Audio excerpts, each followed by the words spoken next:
partir de agora, todo mês, a gente vai fazer uma série de mensagens. Então, nós oramos, nós colocamos nas mãos do Senhor para que Ele traga, né, um assunto para que a gente possa conversar com vocês de uma forma mais extensa.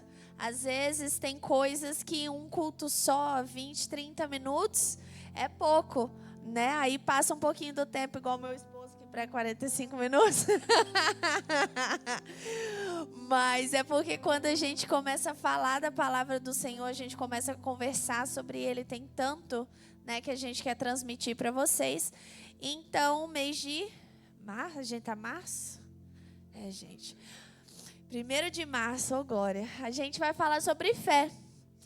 Então, para abrir a mensagem, eu pensei em trazer para vocês um pouquinho, fundamentar um pouquinho a fé, conversar um pouquinho, explicar um pouquinho sobre o que realmente é fé, ok? Então, não vou tentar não ser muito boring não, tá, gente? Mas eu sou um pouquinho mais boring que meu esposo. Ele é paraquedista, ele é mais divertido. Eu não sou tanto, né?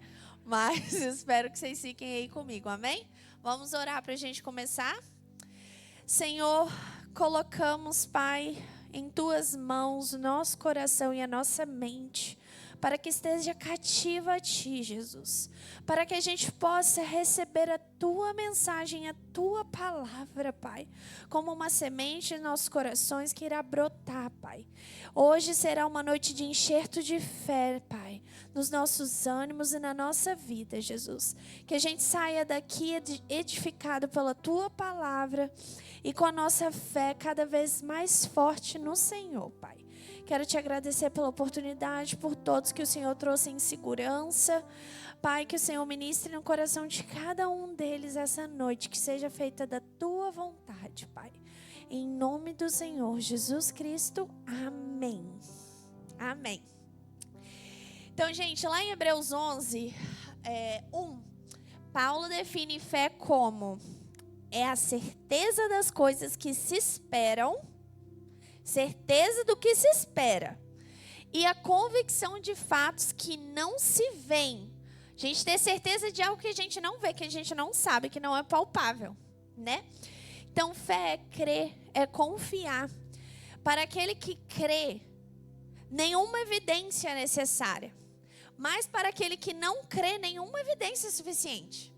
Então, se aquela pessoa que crê, ela não precisa que Deus mostre algo tão concreto. Ela acredita por plena e pura confiança no Senhor. E a fé é algo, a nossa fé cristã, ela vai além da lógica. Ela não nega a nossa realidade. Ter fé não é simplesmente esquecermos a posição, a realidade ou a circunstância que a nossa vida se encontra hoje. Mas é a gente acreditar numa realidade superior à nossa, que é a realidade da cruz em Jesus Cristo. Amém? Mas como que a gente obtém a fé? É simples. Paulo também diz que Paulo era muito sábio. Lá em Romanos 10:17, que a fé vem pelo ouvir e ouvir a palavra de Deus. Então, quando nós estamos estudando sobre a palavra do Senhor, quando nós estamos num culto, quando nós estamos num GC, a gente precisa ouvir tudo aquilo que está sendo ministrado sobre a palavra do Senhor. A gente precisa cultivar nos nossos corações. A gente precisa reter aquela palavra, aquela sabedoria, para que a nossa fé possa cada vez mais crescer. Amém? E uma das maiores causas da incredulidade é você ouvir o que está sendo ministrado, mas você rejeitar. Você não colocar em prática, ou também você não ouvir. Como o Tiago estava falando, você decidir ficar ir no mall, ir num cinema, num negócio, e não estar ali se alimentando da palavra do Senhor. Então a sua fé vai ficando bem pequenininha, vai diminuindo, porque você não está alimentando ela. Ok, beba uma água. Então, gente, nós temos que ter muito cuidado com isso. Eu sei que às vezes é difícil no final da semana, como a gente estava conversando agora, sair de casa, né, no domingo de manhã, acordar cedo, se arrumar para vir para o culto. Mas a gente tem que ter muito cuidado quando a gente não prioriza estar na casa do Senhor para ouvir sobre Ele. Porque a Bíblia também nos diz que sem fé é impossível agradar a Deus. Então isso é muito forte. Se a gente não tem fé, nós não conseguimos agradar ao Senhor. Então, por mais que às vezes a gente se acha bondoso, mas a gente não está agradando a Deus porque a gente não está alimentando a nossa fé nele. E fé não é simplesmente ter esperança. Fé não é esperança. Eu tenho fé que esse ano eu vou me formar. Mas você está matriculado? Você está estudando? Você está abrindo mão de momentos de lazer para estar ali estudando? Não. Eu tenho fé sim, tá? Nesse ano Deus vai me dar minha empresa. Você está se equipando? Se profissionalizando? Procurando parcerias? Você está buscando uma maneira de se destacar no seu ramo? Ou você espera que Deus vai te dar na sua mão uma empresa para ela falir e ainda depois você culpar ele que ela faliu? Porque você não está equipado e preparado o suficiente para receber aquilo dali. Então, fé não é esperança. Esperar que algo aconteça. Quando você tem fé, você acredita numa realidade superior à sua, mas as suas atitudes têm que ser coerentes com aquilo que você está buscando do Senhor. Amém? Então, a fé vão ser atitudes diárias e constantes que a gente tem, né? De acordo com a palavra do Senhor. E nós vamos não apenas viver crendo em algo, mas a gente vai andar por essa fé. A cada passo que a gente dá, a gente vai andar confiando no Senhor e se equipando. Andando, crendo e se equipando. Só um minuto. Então nós andamos crendo naquilo que sentimos e não naquilo que vemos. Porque é através da nossa fé em Cristo que a gente é salvo. É através da nossa fé em Cristo que a gente recebe o nosso milagre. É através da nossa fé em Cristo que a gente recebe a nossa cura. A nossa fé em Cristo que nos salvou. A nossa fé em Cristo nos resgatou. É a nossa fé em Jesus Cristo que nos purificou. Então não adianta a gente só dizer que a gente tem fé. Porque você fala que tem fé, mas você não obedece. Você fala que tem fé, mas você não se submete a Deus. Você fala que tem fé, mas você não se compromete à obra do Senhor. Fé é obediência à palavra. Por que a fé você obtém ouvindo e ouvindo a palavra de Deus? Porque você se alimenta daquilo dali de acordo com o que o Senhor vai ministrando no seu coração. Você vai agindo da maneira correta que Ele quer que nós agimos. Amém? E por que então Abraão é chamado de pai da fé?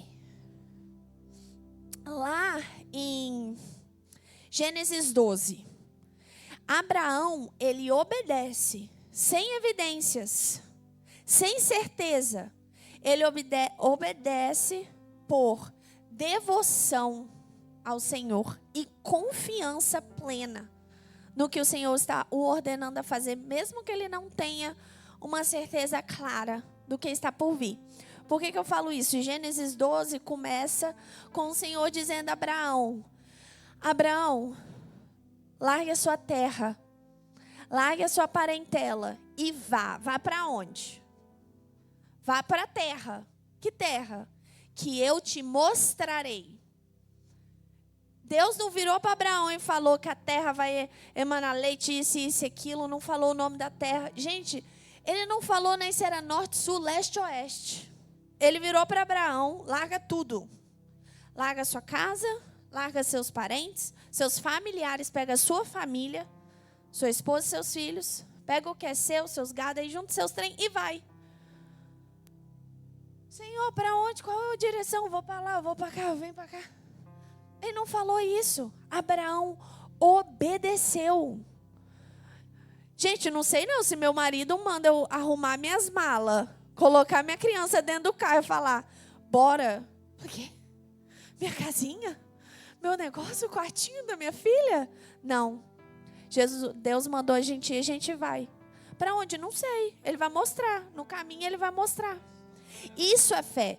É por isso que Abraão é chamado de pai da fé. Porque ele obedeceu sem saber o que era. Ele obedeceu sem as evidências. Vocês já viram esses dias, eu acho que foi minha mãe ou uma amiga nossa que mandou lá. Como você espera que Deus fale com você, expectativa, e a realidade lá no meme do Instagram. A expectativa é o quê? Minha filha, larga seu emprego, você vai receber um cheque. Você vai pegar esse cheque, você vai abrir uma empresa, você vai ficar milionária. Larga, pode largar seu emprego. A realidade é, ele aparece e fala para você, filha, larga teu emprego. Aí ele some, ele não fala mais nada. Ele não vai. Se Deus passasse assim, batatinha, vai dar tudo certinho, pô, fica fácil, né? A gente já sabe o que vai acontecer, já sabe que vai dar bom, você obedece. E obedecer sem saber. E obedecer sem ter nem ideia do que vai acontecer. Fala, não, eu acho que eu estava com muita cera no ouvido, não limpei direito essa semana, eu devo ter ouvido errado. Né? Vamos lá. Então, é exatamente isso. É a gente ter essa fé naquilo que a gente não está vendo, mas naquilo que a gente sente que Deus está nos direcionando. Porque Ele vai direcionar. Quando a gente tem intimidade com Ele, Ele direciona, Ele conversa, Ele fala. Ele vai nos mostrar o caminho. Ele não vai falar o que está lá no final do caminho, mas Ele vai nos mostrar. Então, nós temos que ter fé que aquele caminho que Ele está nos direcionando e nos mostrando é aquilo que Ele tem para nós. Né? Então, Ele é um Deus que promete e Ele é um Deus que cumpre. Amém? Um fato que eu achei bem interessante, que eu anotei para falar com vocês, é que no Evangelho, na passagem de Jesus aqui, no ministério de Jesus na Terra, existem 23 casos aproximadamente, casos de cura que foram transformados ali em história, né? Às vezes fala assim, ele curou muitas pessoas, mas 23 casos específicos. E desses 23 casos, 14 deles Jesus exigiu a fé das pessoas para elas serem curadas. Então, isso nos mostra a importância que a nossa fé tem de realizar milagres na nossa vida, né? O tamanho da força que a fé tem. Então, em Mateus 17, 20, a gente vai ler junto? Jesus respondeu, porque a fé que vocês têm é pequena.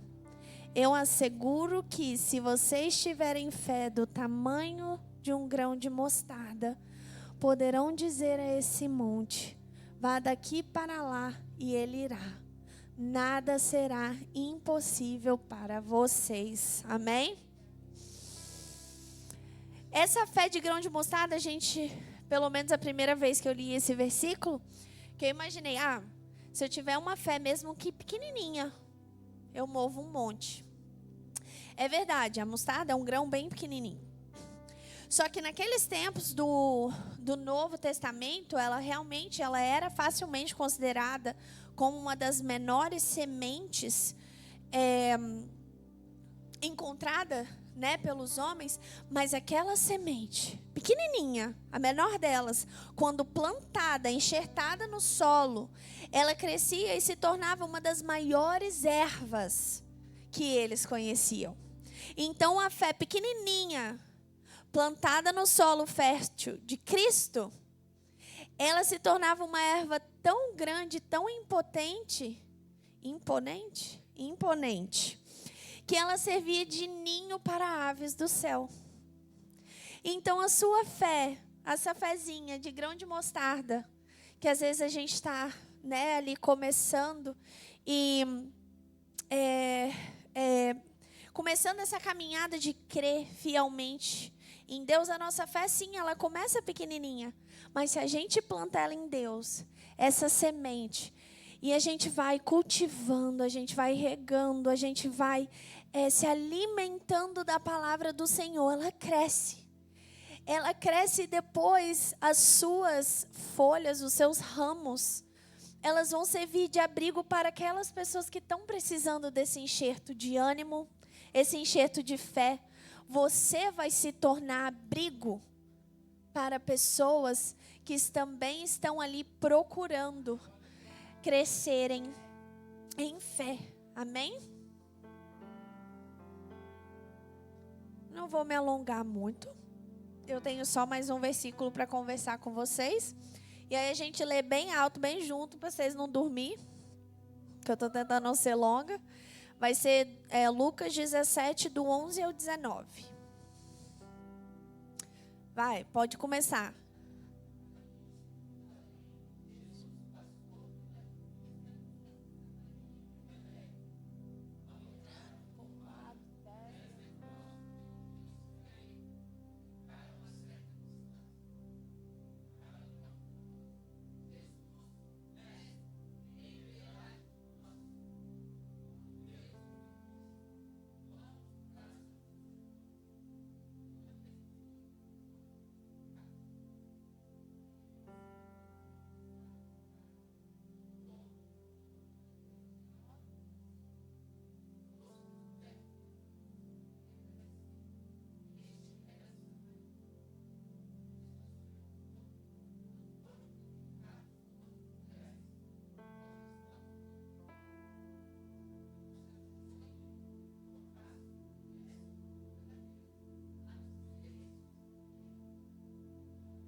Amém.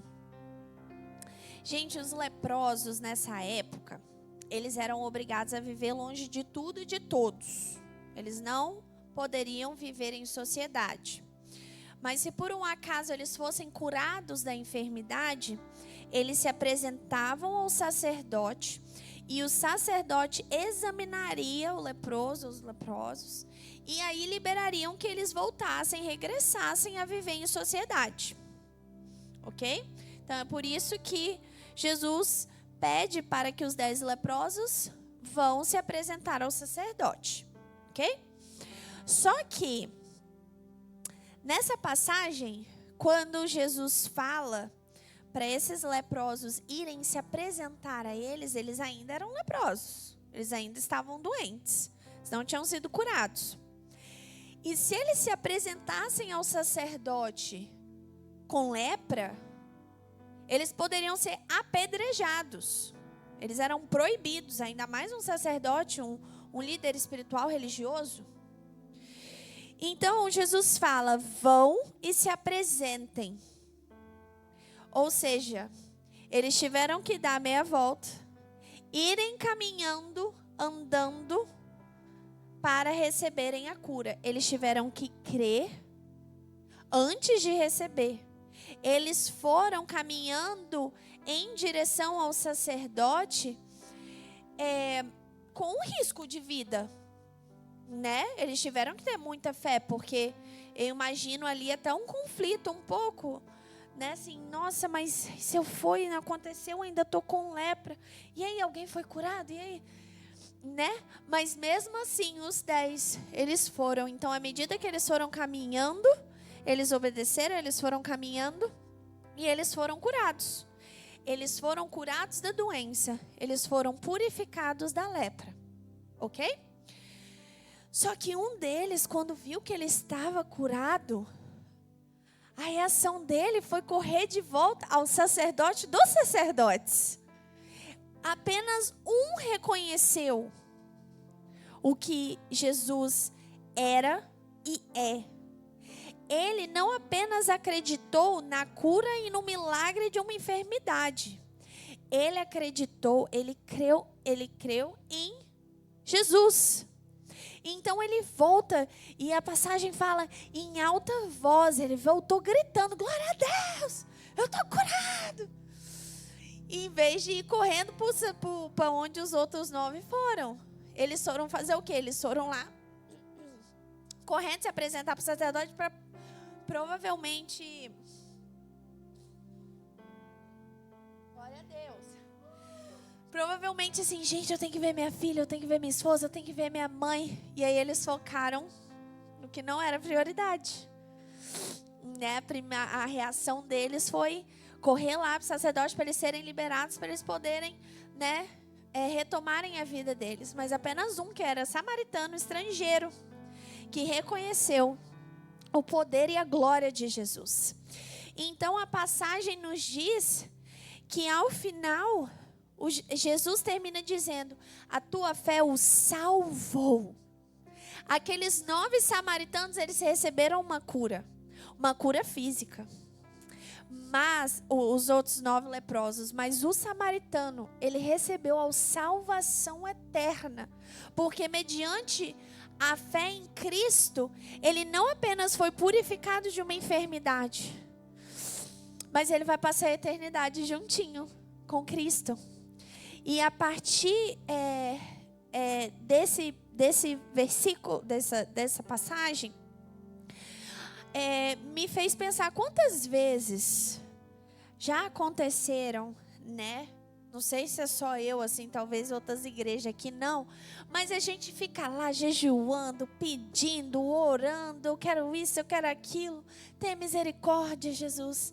E aí a gente recebe, a gente acredita que foi só na força do nosso braço, e a gente não é grato. Às vezes a gente não volta para trás para agradecer. Quando alguém está conversando com você sobre o seu milagre, sobre o acontecimento fenomenal na tua vida, você fala, porque não, eu tenho anos que eu estou me preparando para isso, eu fiz isso, eu fiz aquilo, tudo foi você. E aí você não volta a Cristo, e não continua ali prostrado aos pés dele agradecendo. Mas aí você recebeu aquele milagre uma vez, e a sua salvação? E a eternidade? Onde que você vai estar? Nós temos é muito forte, porque a gente tem uma escolha a fazer. A gente pode ser como aqueles 9 leprosos, que suplicam, que jejuam, que pedem, que recebem, mas que depois não conseguem ter esse coração grato e continuar se fortalecendo em fé. Ou nós podemos ser como esse samaritano, que quando recebeu a cura, o milagre, se prostra diante do Senhor, dá glória e graças ao Pai. Então essa noite o louvor pode subir, vai ser mais rapidozinho mesmo. Essa noite nós temos a oportunidade de nos rendermos aos pés do Senhor. Nós temos a oportunidade de pensar de todas essas vezes que a gente creu, que a gente recebeu, que a gente recebeu a vitória, recebeu o milagre, mas que infelizmente a gente não deu o devido valor ao Senhor. Nós podemos ter um momento de oração agora ao Pai, amém? Obrigada. Amém, Jesus.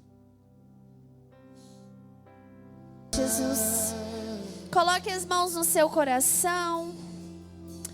Nesse momento de intercessão, de oração com o seu Pai.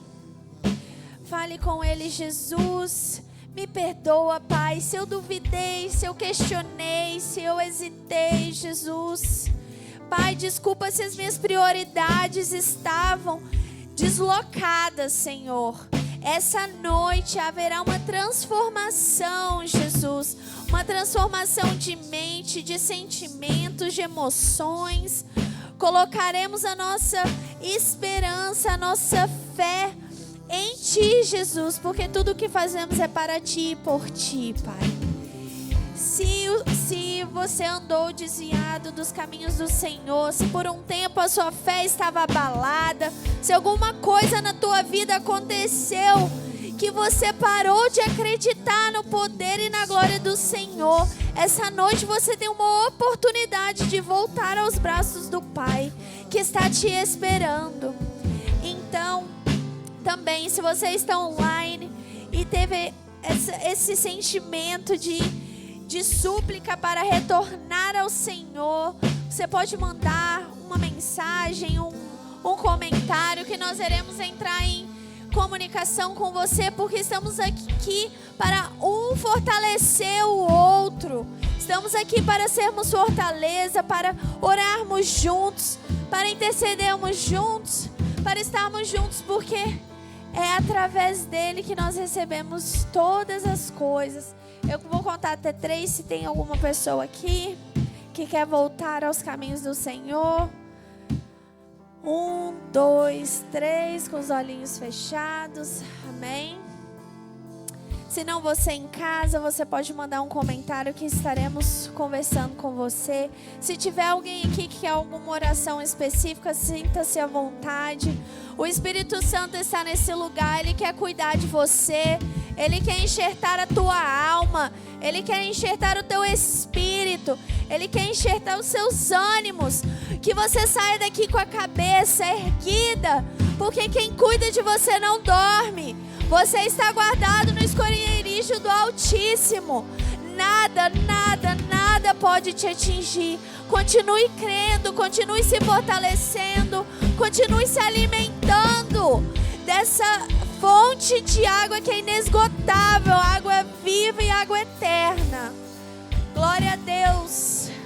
Vamos orar para finalizar. Jesus, que essa noite, Pai, o Teu Espírito continue, Pai, até as nossas casas, até quando estivermos deitados, que o Seu Santo Espírito continue ministrando aos nossos corações. Jesus, sonde a nossa mente, o nosso coração, para que toda incredulidade seja repreendida em nome de Jesus. Que a gente saia daqui renovados, Pai, com o nosso espírito renovado, Jesus, crendo e confiando, andando pela fé, Pai, não apenas dizendo palavras, mas agindo coerente de acordo com aquilo que o Senhor quer de nós, Pai. Senhor, eu te agradeço por cada vida aqui. Leve-nos em segurança para casa. Nos dê uma noite de descanso, Pai. Que estaremos sendo guardados por Ti, pelos Seus anjos, Jesus. Amém. Obrigada, Papai. Glória a Deus.